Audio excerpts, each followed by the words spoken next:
Welcome to TV 20 news బులెటిన్ల ముందుగా headlines. Osmania విశ్వవిద్యాలయం campus లో నూతన హాస్టల్ భవనాలను ప్రారంభించిన ముఖ్యమంత్రి రేవంత్ రెడ్డి.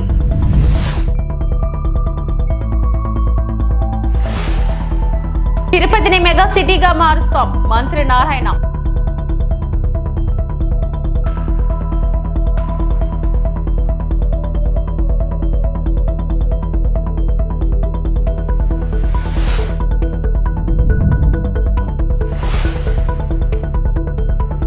ఏపీలో స్మార్ట్ రేషన్ కార్డుల పంపిణీ ప్రారంభం, లబ్ధిదారులకు అందజేసిన మంత్రి నాదెండ్ల.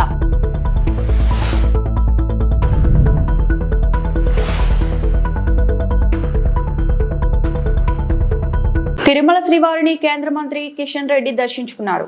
ఈ వేకువజామున కుటుంబ సభ్యులతో కలిసి స్వామివారి సేవలో పాల్గొన్నారు. దర్శనానంతరం టీటీడీ అధికారులు ఆయనకు స్వామివారి తీర్థ ప్రసాదాలు అందజేశారు. దేశమంతటా మంచి వర్షాలు పడ్డాయని, పాడి పంటలతో రైతులు ప్రజలు సుఖ సంతోషాలతో ఉండాలన్నారు.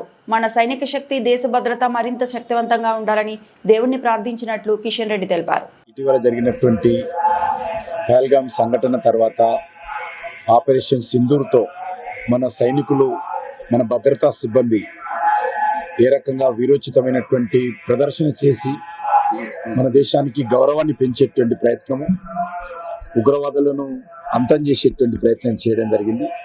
భవిష్యత్తులో కూడా మన సైనికులకు మరింత శక్తినివ్వాలి. మన భద్రతా సిబ్బంది మరింత పట్టుదలతో దేశ పరిరక్షణలో అంకితభావంతో పనిచేస్తున్నారో వాళ్ళకి అన్ని రకాలుగా అండగా ఉండాలి.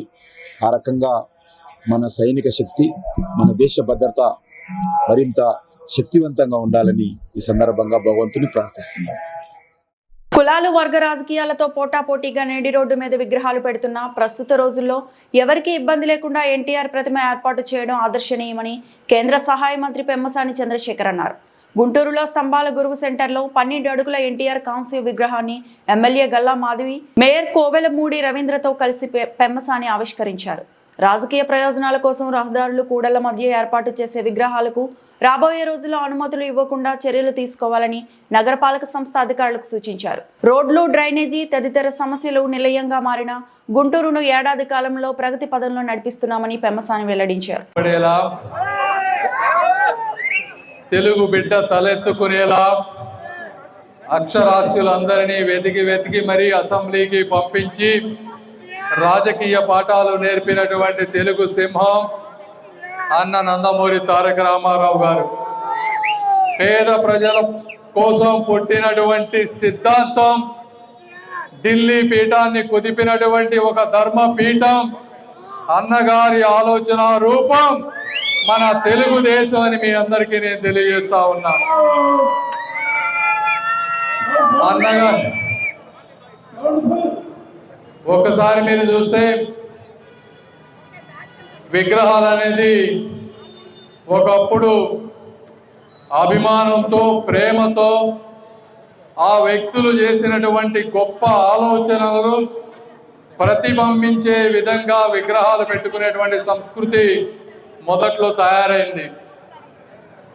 అయితే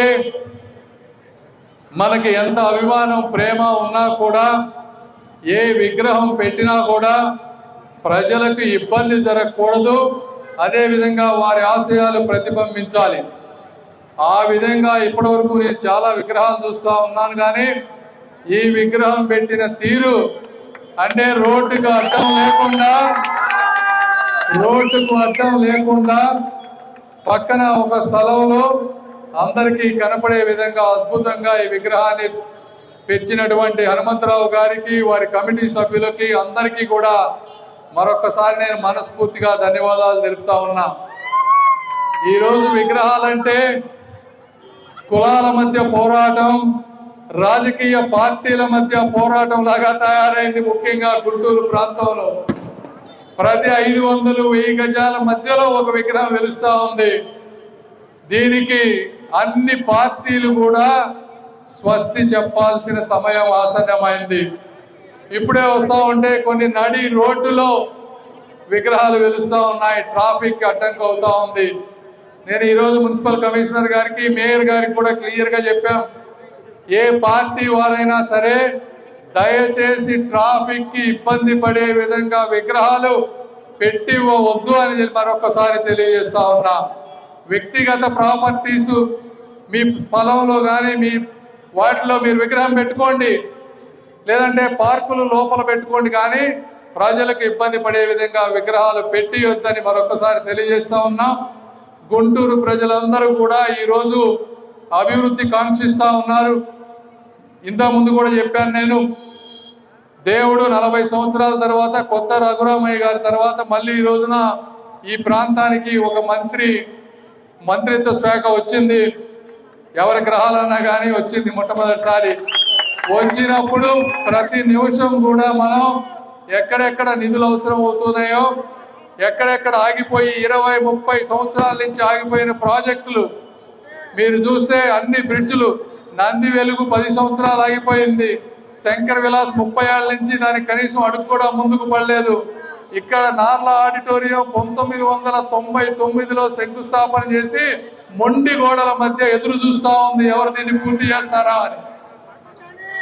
ఈ విధంగా ఎక్కడ పట్టిన రైల్వే గేట్లు, ఇన్నర్ రింగ్ రోడ్ లో ట్రావెల్ చేయాలంటే ఒక్కొక్కసారి అర్ధగంట ఆగిపోతా ఉన్నాం.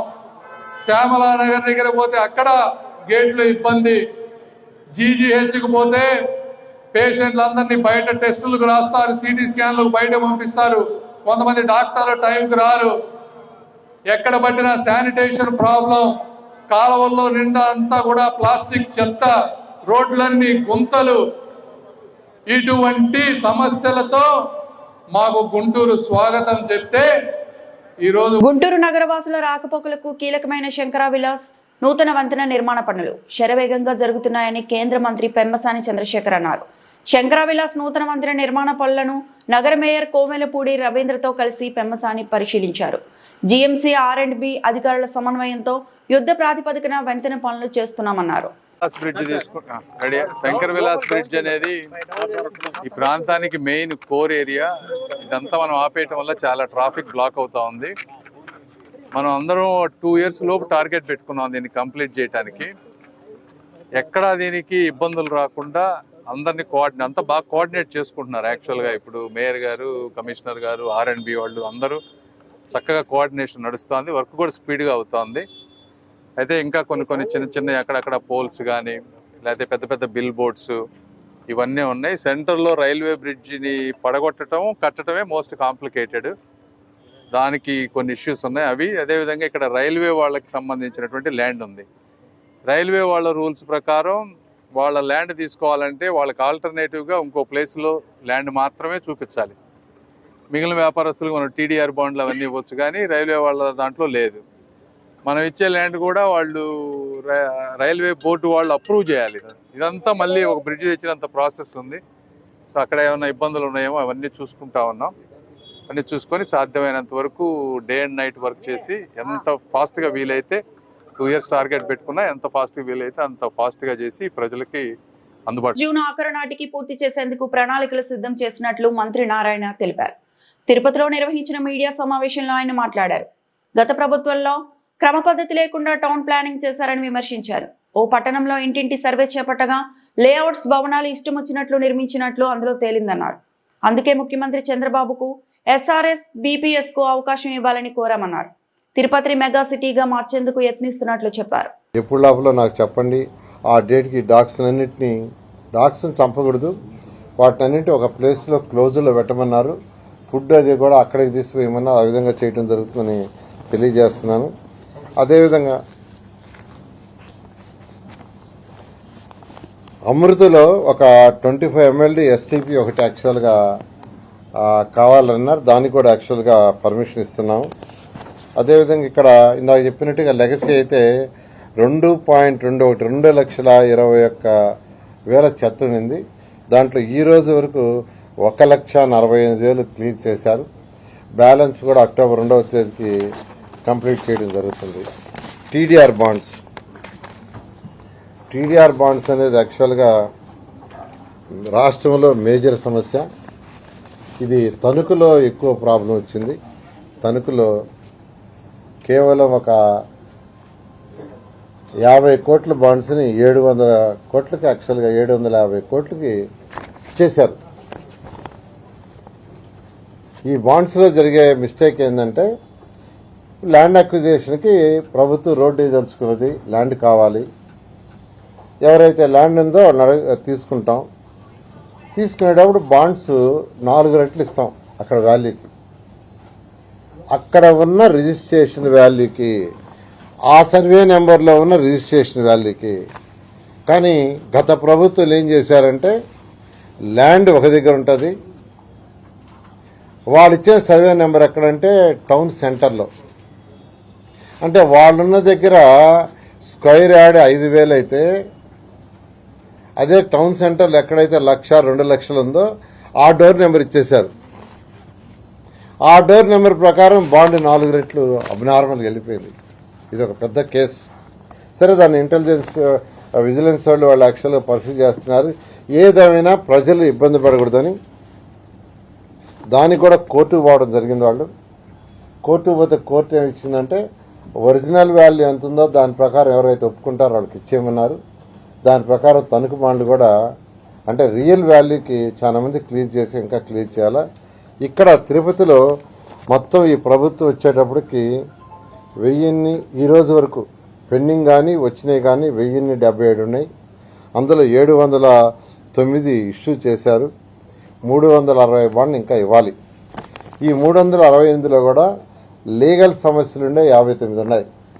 ఆ లీగల్ సమస్యలు పూర్తయితే అవి ఇస్తారు. అదేవిధంగా అబ్రాడ్లో ఉండేవాళ్ళు ఒక 30 మంది ఉన్నారు. అదేవిధంగా స్క్రూటినీలో అధికారుల దగ్గర స్క్రూటినీలో మరొక 40 ఉన్నాయి. ఒక 162 పెండింగ్ ఉన్నాయి. ఇవన్నీ కూడా వీలైనంత తొందరలో క్లియర్ చేయమని చెప్పాను. రాష్ట్రంలో విశాఖపట్నం, గుంటూరు, తిరుపతి, తిరుపతి ఈ మూడిట్లోనే ఎక్కువగా టీడీఆర్ బాండ్లు బ్యాలెన్స్ ఉన్నాయి. మిగతా దగ్గరలంతా అయిపోయినాయి. ఈ మూడిట్టు కూడా స్పెషల్ డ్రైవ్ చేస్తున్నాం. వీలైనంత తొందరలో వీటిని కూడా క్లియర్ చేయడం జరుగుతుంది. అయితే ఒకటి ప్రజలకు నేను చెప్పేది ఏంటంటే ఏదైతే వాళ్ళు షార్ట్ ఫాల్స్ చేస్తారో వాటిని వీలైనంత తొందరలో క్లియర్ చేసుకోవాల్సిందిగా నేను తెలియజేస్తున్నాను. ఈ విధంగా ఈరోజు అటు మున్సిపల్ అర్బన్ అథారిటీ యొక్క తిరుపతిని గురించి డిస్కస్ చేయడం జరిగింది. ఖజానా ఖాళీ అయినా బడ్జెట్లో ప్రొవిజన్స్ చేయలేకపోయినా ఈరోజు ముఖ్యమంత్రి గారు ఒకటే ప్రజలకు మాట ఇచ్చాం, సంక్షేమాలు చేస్తూ డెవలప్ చేయాలని చెప్పడం. దానికి ఈరోజు ఎన్డీఏ ప్రభుత్వం ఈ రాష్ట్రంలో ఉండేది, అటు కేంద్రంలో కూడా ఎన్డీఏ కేంద్ర ప్రభుత్వంతో కూడా ఈరోజు కోఆర్డినేట్ చేసుకుంటూ ఈరోజు మున్సిపాలిటీ చేస్తున్నాం. ఖచ్చితంగా రాబోయే 3 సంవత్సరాల్లో ఈ మున్సిపాలిటీలో బేసిక్ ఇన్ఫ్రాస్ట్రక్చర్ అన్నిటికీ ఇవ్వడం జరుగుతుంది.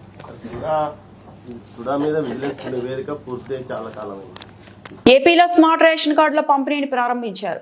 విజయవాడ వరలక్ష్మీ నగర్లో మంత్రి నాదెండ్ల మనోహర్ కార్డులను లబ్ధిదారులకు అందజేశారు.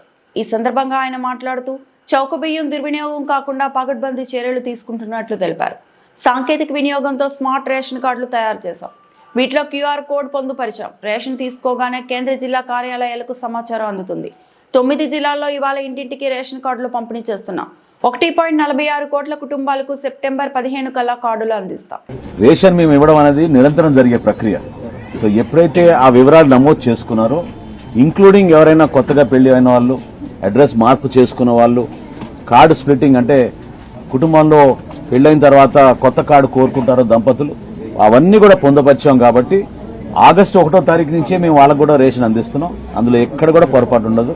కార్డు వచ్చినా రాపోయినా ఈ 15 రోజుల్లో మీరు తప్పకుండా మీరు సెప్టెంబర్ 1వ తారీఖున మళ్ళీ మీరు గతంలో ఏ విధంగా సాధారణంగా మీరు రేషన్ తీసుకునే వాళ్ళు అదే విధంగా మీరు పోయి సరుకులు తెచ్చుకోవచ్చు. రేషన్తో పాటు మేము షుగర్ కూడా ఇస్తున్నాం. పంచదారతో పాటు అవసరాన్ని బట్టి నిత్యావసర సరుకులు, పామాయిల్ కానివ్వండి, కందిపప్పు కానివ్వండి, రాబోయే రోజుల్లో గోధుమ కూడా సరఫరా చేసేటట్టు మేము ఏర్పాట్లు చేస్తున్నాం. ఇది ప్రతి కుటుంబానికి ప్రభుత్వం నుంచి అందించే సంక్షేమం. కేంద్ర ప్రభుత్వం, రాష్ట్ర ప్రభుత్వం సంయుక్తంగా చేసే ఈ కార్యక్రమం కాబట్టి అందరూ కూడా దీన్ని దయచేసి సద్వినియోగంగా ఉపయోగించుకోమని, అనవసరంగా పక్కదారి వెళ్లకుండా చూసుకోవాల్సిన బాధ్యత కూడా పౌరులపైన, ఈ వ్యవస్థ పైన ఉంటుందని ఈ సందర్భంగా కోరుతున్నాం. అప్గ్రేడ్ చేస్తున్నాం అండి. ఈ పాస్ మెషిన్స్ కూడా అప్గ్రేడ్ చేస్తున్నాం. ప్రతి చోట ఆ కార్యక్రమం కూడా చాలా చక్కగా జరిగే విధంగా ముందుకెళ్తున్నాం. ప్రణాళికబద్ధంగా చేసుకుంటూ వెళ్తున్నాం. అంటే ట్రాన్స్పరెన్సీ అద్భుతంగా పెరిగిపోతుంది. రియల్ టైం గవర్నెన్స్ వస్తుంది. నేను ఇందాక అన్నట్టు డాష్ బోర్డ్ ఒకటి క్రియేట్ చేశాం. ఆ డాష్ బోర్డ్ ద్వారా కలెక్టర్ గారికి, జాయింట్ కలెక్టర్ గారికి, అక్కడ మా కేంద్ర కార్యాలయంలో మా కమిషనర్ గారికి ఎప్పటికప్పుడు సమాచారం, షాప్ వారీగా కార్డుదారుడు ఆ కుటుంబ సభ్యులు ఎవరు తీసుకున్నారు అది కూడా ఒక్కోసారి కొన్ని సందర్భాల్లో మాకు వస్తున్న ఫోన్ కాల్ బట్టి మాకు అర్థమవుతోంది. కుటుంబాల్లో ఒకే కార్డు ఉండేది ఇదివరకు. సో ఆ కుటుంబంలో జాయింట్ ఫ్యామిలీ ఉన్నప్పుడు ఎస్పెషలీ తెలియకుండా ఇంకెవరైనా రేషన్ తీసుకుంటే వేరే కుటుంబంలో సభ్యులు కొంచెం ఇబ్బంది పడే పరిస్థితి వచ్చేది. అవన్నీ లేకుండా ఎప్పటికప్పుడు పారదర్శకంగా కరెక్ట్గా జరిగేటట్టు సరఫరా కూడా. ఎందుకంటే మేము ఈ రోజుకి మా కూటమి ప్రభుత్వం వచ్చినాక 87% నుంచి మేము 92 నుంచి 93% వరకు అందించగలుగుతున్నాం. అందులో 60 సంవత్సరాలు నిండిన వృద్ధులు, దివ్యాంగులకు కూడా ఇంటింటికి వెళ్లి మా షాప్ డీలర్స్ అందరూ కూడా అద్భుతంగా ఈ కార్యక్రమాన్ని అందిస్తున్నారు. సో రాబోయే రోజుల్లో ఆ టెక్నాలజీని ఉపయోగించుకుని ఎక్కడ కూడా పీడీఎస్ రైస్ స్మగ్లింగ్ తగ్గే విధంగా, అది ఎక్కడ దారి మళ్ళకుండా చూసుకునే విధంగా ఒక బాధ్యతతోటి ఈ క్యూఆర్ కోడ్ ద్వారా మాకు ఆ ట్రాన్స్పరెంట్ విధానం, కొత్త ఆలోచన, అకౌంటబిలిటీ పెరుగుతుందని నమ్మకంతో దీన్ని ముందుకు తీసుకెళ్తాం. రేషన్ దుకాణాల సంఖ్య పెంచాలని కొంతమంది కోరుతున్నారు. రాష్ట్ర వ్యాప్తంగా ఈ రోజు 29,792 రేషన్ షాపులు ఉన్నాయండి. అనేక సందర్భాల్లో గౌరవ ముఖ్యమంత్రి గారు సమీక్షించినప్పుడు, అదేవిధంగా గౌరవ శాసనసభ్యులు కొంతమంది మా దృష్టికి తీసుకొచ్చినప్పుడు తప్పకుండా రేషనలైజేషన్ ఒకటి ఆలోచిస్తున్నాం. రేషనలైజేషన్తో పాటు ప్రత్యేకంగా కొండ ప్రాంతంలోనూ, తర్వాత దూర ప్రాంతాల్లో నివసిస్తున్న చిన్న చిన్న హ్యాబిటేషన్స్ కి కూడా సబ్ డిపోస్ ఏర్పాటు చేసుకునేటట్టు వెసులుబాటు కల్పించడానికి మా కమిషనర్ గారు ఒక కాన్సెప్ట్ నోట్ తయారు చేశారు. ఆ త్వరలో గౌరవ ముఖ్యమంత్రి గారు ఆధ్వర్యంలో కమిటీ వేసుకుని దాన్ని చెక్ చేసుకుని దాని తర్వాత మేము ముందుకెళ్తాం. ఒక పండుగ వాతావరణంలో మారుతున్న టెక్నాలజీని ఉపయోగించుకుని గౌరవ ముఖ్యమంత్రి గారు చంద్రబాబు నాయుడు గారి ఆధ్వర్యంలో రాష్ట్రంలో ఏ విధంగా ఇన్నోవేటివ్గా ఉండి బెస్ట్ ప్రాక్టీసెస్ ఉపయోగించాలి, పౌరులకు మెరుగైన సేవలు అందించాలి. ప్రత్యేకంగా పౌర సరఫరాల శాఖ నుంచి మేము కొత్త సర్వీసెస్, వాట్సాప్ కానివ్వండి, యాప్స్ కానివ్వండి, టెక్నాలజీని కానివ్వండి, మా దగ్గర ఉన్న సర్వర్స్ని కూడా ఆధునీకరణ చేసుకుంటూ, ఎక్కడ లోటుపాట్లు ఉన్నాయో సరి చేసుకుంటూ, ఫేర్ ప్రైస్ షాపుల ద్వారా ఆ వ్యవస్థని ప్రక్షాళన చేసుకుంటూ, గౌరవ శాసనసభ్యులు రామ్మోహన్ రావు గారు ఎప్పటి నుంచో ఇక్కడ జరుగుతున్న అవకతవకలపైన, పీడీఎస్ డిస్ట్రిబ్యూషన్లో ఎండియు వ్యాన్లు వాళ్ళు చేస్తున్న దుష్ప్రచారం పైన అనేక సందర్భాల్లో లేవనెత్తారు. సో ఈరోజు గర్వపడుతూ మీ అందరం జిల్లాలో ఉన్న అనేక కార్యక్రమాలు 25వ తారీఖు నుంచి ప్రారంభించిన సందర్భంలో 9 జిల్లాల్లో ఈ రోజున ప్రత్యేకంగా ఎన్టీఆర్ జిల్లాలో పెనమలూరు నియోజకవర్గంలో ఈ అవకాశం దొరకడం అనేది మీ అందరం కూడా అదృష్టంగా భావిస్తున్నాం. ప్రతి ఒక్కరికి మంచి జరగాలి. ఈ స్మార్ట్ రైస్ కార్డుల ద్వారా అందులో క్యూఆర్ కోడ్ పొందుపరిచాం కాబట్టి ఆ టెక్నాలజీ ద్వారా అనుక్షణం ఎప్పుడైతే ఒక ట్రాన్సాక్షన్ జరుగుతుందో, లబ్ధిదారులు ఎవరైతే వెళ్లి ఆ షాపుల దగ్గర సరుకులు తీసుకుంటారో ఇమీడియట్గా కలెక్టర్ గారికి, జాయింట్ కలెక్టర్ గారికి, మాకు కేంద్ర కార్యాలయంలో కూడా ఆ సమాచారం అందే విధంగా ఆ టెక్నాలజీని ఉపయోగించుకుంటున్నాం. దాదాపు 5,71,000 మందికి ఎన్టీఆర్ జిల్లాలో మనం ఈ రోజున ఈ స్మార్ట్ కార్డు పంపిణీ చేయబోతున్నాం. అందులో భాగంగా పెనమలూరులో దాదాపు 92,000 మందికి ఇంటింటికి ప్రచారం చేస్తూ వాళ్ళకి ఈ కార్డులు పంపిణీ గౌరవ కలెక్టర్ గారు లక్ష్మీషా గారి ఆధ్వర్యంలో గ్రామ సచివాలయం, వార్డు సచివాలయ సిబ్బందిని కూడా అభినందిస్తున్నాయి. ఈ సందర్భంగా ఆ డిపార్ట్మెంట్ కూడా ఎప్పుడైతే మా కమిషనర్ గారు సౌరభ్ గారు వాళ్ళతో కోఆర్డినేట్ చేసుకుని ఈ కార్యక్రమాన్ని విస్తృతంగా అన్ని ప్రాంతాల్లో మనం తీసుకెళ్లాలనే భావనతోటి, ఎందుకంటే ఇంత భారీ ఎక్సర్సైజ్ భారతదేశంలో ఇక్కడ జరగలేదు. 1,46,00,000 గృహాలకి, అంటే మన రాష్ట్రంలో 4,42,00,000 మందికి ఈ స్మార్ట్ రైస్ కార్డులు రాబోయే 15 రోజుల్లో అందించే ఒక ప్రణాళికని ఎక్కడా ఇబ్బంది కలగకుండా ప్రశాంతమైన వాతావరణంలో ఏ మాత్రం కూడా పౌరులకి ఇబ్బంది కలగకుండా చేసే కార్యక్రమాన్ని విజయవంతం చేస్తున్నందుకు గ్రామ సచివాలయం, వార్డు సచివాలయం సిబ్బందిని కూడా అభినందిస్తూ, ప్రభుత్వ యంత్రాంగం ఎప్పుడు గౌరవ ముఖ్యమంత్రి గారు, అదేవిధంగా గౌరవ ఉప ముఖ్యమంత్రి గారు ప్రజలకి మరింత మెరుగైన పాలన అందించాలి, సుపరిపాలన అంటే ఈ విధంగా ఉంటుందని చేసి చూపిస్తున్నాం. ఒక పండుగ వాతావరణంలో ఈ కార్యక్రమాన్ని ముందు తీసుకెళ్తున్నందుకు ప్రతి ఒక్కరికి మనస్ఫూర్తిగా స్థానిక ప్రజాప్రతినిధులకు, గౌరవ శాసనసభ్యులకు, యంత్రాంగం నుంచి, ప్రభుత్వ యంత్రాంగం నుంచి అధికార యంత్రాంగాన్ని కూడా ఈ సందర్భంగా అభినందిస్తూ ఈ కార్యక్రమాన్ని సెప్టెంబర్ 15వ తారీఖు కల్లా ముగించే విధంగా రాష్ట్ర వ్యాప్తంగా ప్రతి ఒక్కరికి ఇంటికి వెళ్ళి ఈ కార్డులు అందించే విధంగా ఈ కార్యక్రమాన్ని తీసుకెళ్తాం. Thank you. సార్ అంటే ఫస్ట్ తరగతిలో డిస్ట్రిబ్యూషన్ అయిపోద్ది, లేకపోతే ఫస్ట్ తరగతి రేషన్ పాత కార్డుల ద్వారా తీసుకోవచ్చు ఎలా? వెంకటాపురం మండలం లక్ష్మీదేవపేట గ్రామంలో యూరియా ఎరువుల కోసం రైతులు ప్రాథమిక వ్యవసాయ సహకార సంఘం పంపిణీ కేంద్రం వద్ద నిద్రాహారాలు మాని లైన్లో రోజంతా నిలబడుతున్నారు. అయినా యూరియా దొరుకుతుందని నమ్మకం రైతులకు లేదు. మహిళా రైతులు సైతం పనులన్నీ మానుకొని యూరియా కోసం గంటల తరబడి వేచి చూస్తున్నారు. రాత్రనక పొద్దున యూరియా కోసం రైతులు సొసైటీ వద్ద పడిగాపులు కాస్తున్న రైతులు. ములుగు నియోజకవర్గంలో వెంకటాపురం మండలం కేంద్రంలో లక్ష్మీదేవిపేట సొసైటీలో యూరియా కోసం రైతులు క్యూ లైన్లు ఉండి ఇబ్బంది పడుతున్న దృశ్యం. గత 10 సంవత్సరాలుగా యూరియా కోసం ఎప్పుడూ కూడా క్యూ లైన్లు కట్టిన దాఖలాలు లేవని చెబుతున్న రైతులు. కాంగ్రెస్ పాలనలో మళ్లీ యూరియా కోసం క్యూ లైన్లు కట్టాల్సిన పరిస్థితి ఏర్పడింది. రైతుల ఆవేదన. యూరియా కోసం పోలీసులను పెట్టి పెంచవలసిన పరిస్థితి ఏర్పడిందని చెప్తున్న రైతులు. మళ్లీ వెనుకటి రోజులు వచ్చాయంటూ అంటున్న రైతులు.